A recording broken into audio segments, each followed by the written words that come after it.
जय श्री कृष्णा। आप सबका वैदिक प्रेडिक्ट में स्वागत है।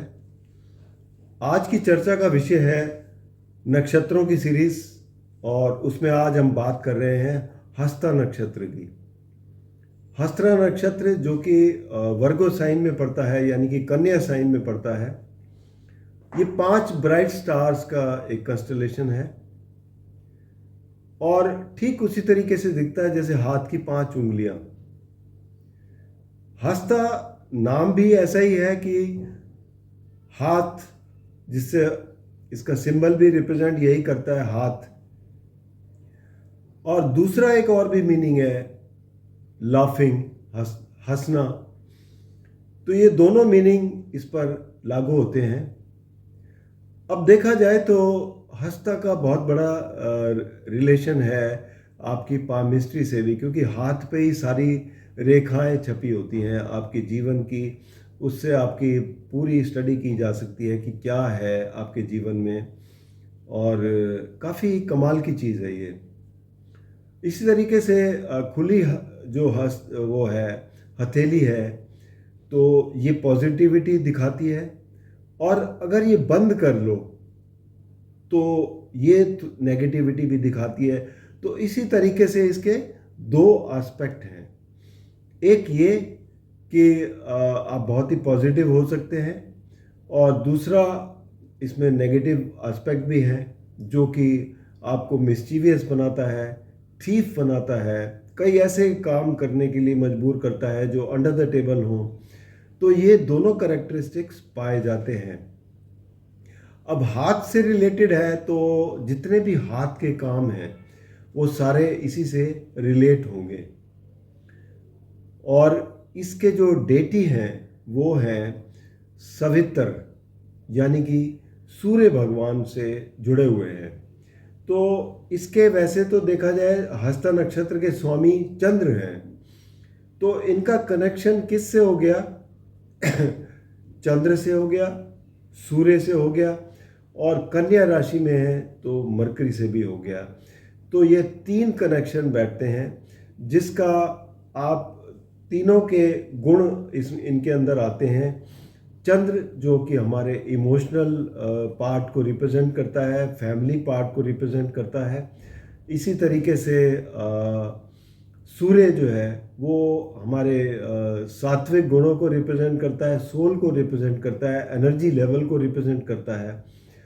और मरकरी, बुध, यानी कि ये जुड़ता है हमारे कैरियर से, हमारे ट्रेडिंग या जो कैपेबिलिटीज़ हैं उसको दर्शाता है। तो इस तरीके से ये तीनों से जोड़ा हुआ देख सकते हैं।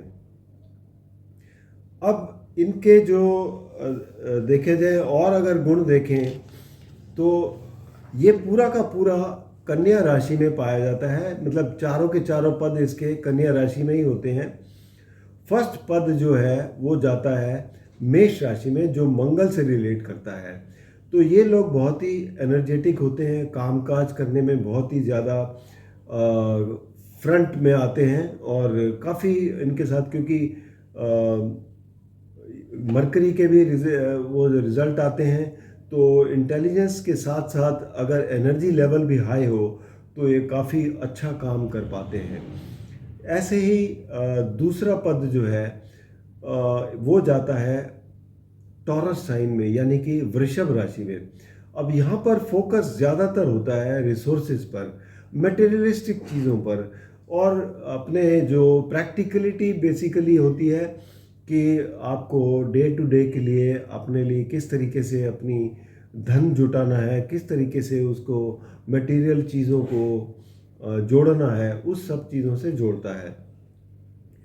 तीसरा पद जो है इसका वो जोड़ता है आपको मिथुन राशि से।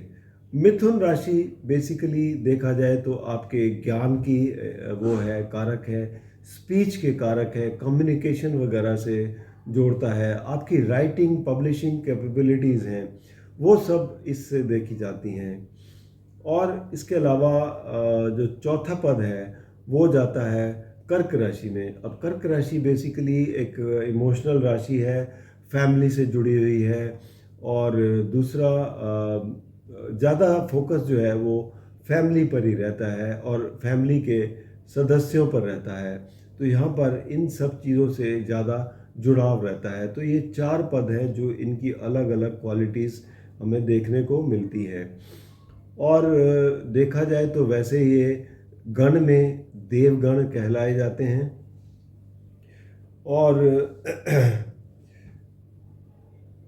कास्ट जो है इनकी वैश्य ही गिनी जाएगी, क्योंकि बेसिकली ट्रेडिंग में ज़्यादा ये जाता है। इनका माइंड जो है बहुत ही अच्छा होता है, ट्रेडिंग में बहुत अच्छे रहते हैं, कैलकुलेटिव कैपेबिलिटीज़ इनके अंदर बहुत ज़्यादा होती है, जिसकी वजह से इनको वैश्य की कैटेगरी में रखा गया है। और जेंडर अगर देखें तो मेल है। और वैसे कहते हैं कि ये पैसिव नक्षत्र है, लेकिन पैसिविटी जहाँ तक मैं समझता हूँ कि कैलकुलेटिव ज़्यादा है और पहले प्लानिंग होती है, उसके बाद उसको एक्शन में पलटते हैं। इस वजह से थोड़ा सा इसको यही कह सकते हैं, पैसिविटी है इसमें, अदरवाइज और कोई नहीं है। और हस्ता नक्षत्र में बॉडी पार्ट्स जो हैं वो ज़्यादातर हाथों से ही रिलेट करेंगे, क्योंकि नाम ही इसका ऐसा है, हाथों से ही देखेंगे। और डायरेक्शन बेसिकली देखा जाए तो सभी डायरेक्शंस में ये इनकी इन्हीं के लिए होती है। प्रोफेशन अगर देखे जाए तो जितने भी हाथ से काम किए जाने वाले हैं वो सब इसी में आएंगे। जैसे कि आप कह सकते हैं कि मैकेनिक्स हैं, ज्वेलर्स हैं जो हाथ से काम करते हैं, या जिम्नास्ट हैं, सर्कस वाले हैं, राइटर्स हैं, मैजिशियंस हैं, स्विंडलर्स हैं, स्टॉक ब्रोकर्स हैं, पैकेजिंग इंडस्ट्री वाले हैं, toy makers, carpenters, gamblers, bookies, market sellers, इस तरीके से बहुत से प्रोफेशन हैं। डॉक्टर्स हैं, फिजियोथेरेपिस्ट होते हैं, केमिकल और टॉयलेटरी इंडस्ट्री वाले हैं, टेक्सटाइल इंडस्ट्री है, tarot card readers, palmist, astrologers, auctioneers, pottery, मतलब बहुत से प्रोफेशन हैं इनके साथ जुड़े हुए। और इसमें काफ़ी आप रिलेट कर सकते हैं इनको। और दूसरी एक बात और है कि इनका एक बैलेंस रहता है। जैसे कई नक्षत्र होते हैं ना, अपवर्ड लुकिंग है या डाउनवर्ड लुकिंग है, ये इनका एक बैलेंस्ड लेवल रहता है। ये बिल्कुल हर चीज़ को एक बहुत ही अच्छे तरीके से उसको लेवल करने के लिए काफ़ी एक्सपर्ट माने जाते हैं। और लूनर मंथ जो है वो इनका चैत्र मंथ पड़ता है, जो कि तकरीबन मार्च के एंड में या अप्रैल शुरुआत में पड़ता है। ये इनका महीना है।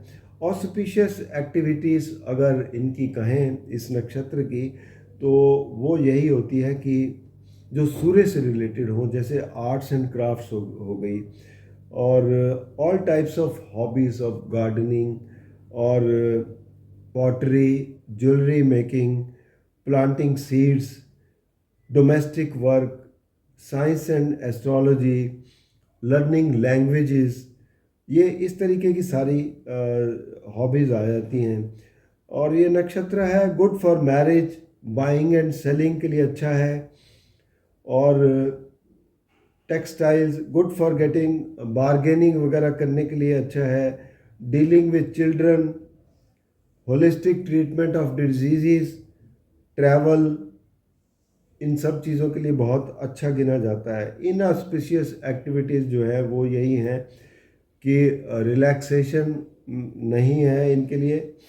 और दूसरा, नाइट टाइम एक्टिविटीज़ के लिए ये अच्छा नहीं गिना जाता। और जैसे मैंने बताया, जो इनके प्लैनेटरी रूलर जो है ज़्यादातर मून है, और मरकरी से भी जोड़ा जाता है, सूर्य से भी जोड़ा जाता है। तो इन तीनों का इफेक्ट ज़्यादा होता है, और इसी के लिए इनकी अंदर ये सब क्वालिटीज़ पाई जाती हैं।